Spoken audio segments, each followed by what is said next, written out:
From a handful of Romans settling in London in 50 AD to the 8 million plus people who live here now, London's history has been shaped by a steady stream of new arrivals.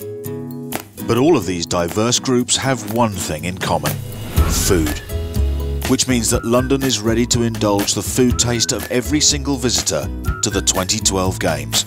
Here at the Container Cafe overlooking the Olympic Stadium itself, the Great British Fried Breakfast is being given a makeover. Breakfast is obviously quite an institutional thing in the UK, and an English breakfast is not something you want to mess with too much.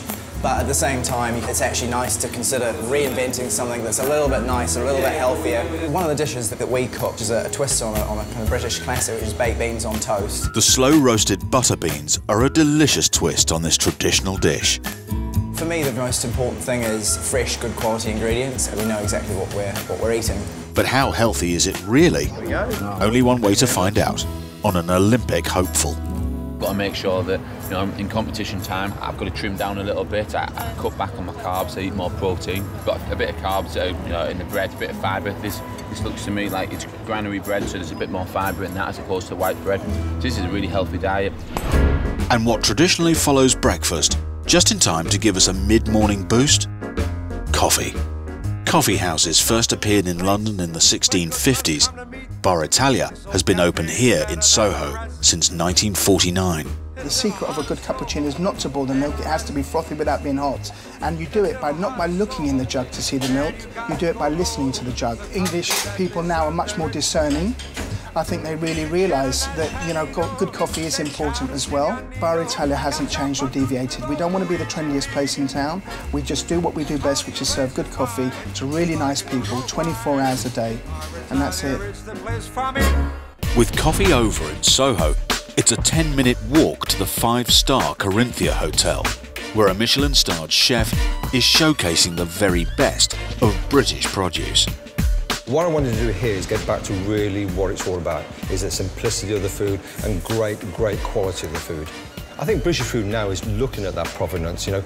People now want to know where things come from and how things are grown and the welfare of the animals. If you look at our fish supplies, I generally tend to buy off the south coast. I use people for the lobsters, for the crabs, sea bass, mullet, whatever it is.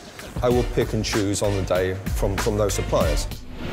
By the time you've just about recovered from lunch, it'll be time for one of London's oldest and most pleasurable food experiences. Britain and tea are, of course, sort of go together. You know, we're known as a nation of tea lovers. And the story is an interesting story. It goes back really to the 17th century when tea is an exotic foreign drink, very, very luxurious, very expensive, that's brought to London. And then the whole tradition of having afternoon tea happens later on in the 18th century, and that is this idea, but again, it's very fashionable and it's an aristocratic thing, and it's to do with you've had a very early lunch, you're going to eat very late, but in the middle of the afternoon you're going to have something delicious to eat, a small little nibble, and that really takes off. If there hasn't been enough time for leisurely afternoon tea, then dinner will be the next big food event. And in the shadow of the city's towers is the epicentre of Britain's most popular cuisine. The first Indian restaurant was opened in 1809 in central London.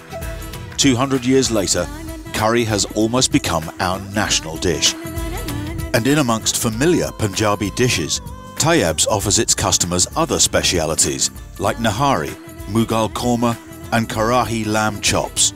My father came to the country in the early 60s, worked in the East End of London in the rag trade. This is where he used to come for his cup of tea and 2 toast early in the morning going to work. He offered the guy who owned the cafe, if you're ever going to sell, potential buyer. My dad took over and just started from there. Our menu at the moment still, we have daily specials, and they are the same daily specials which my father writ out 30 years ago. But to keep a city marching on its stomach, vast quantities of fresh produce are needed every day. And there's only one place that can supply it: the giant new Spitalfields Market. Now located close to the Olympic Stadium, it's been operating since the 13th century and still trading through each night 6 days a week. No longer just selling British fruit and vegetables, it caters to all of London's food tastes. Well, the industry has changed rapidly. I mean, if my father come into the business now, he wouldn't recognise 50% of the stuff. You've only got to see the amount of Asian friends we got here who we do lots and lots of business with.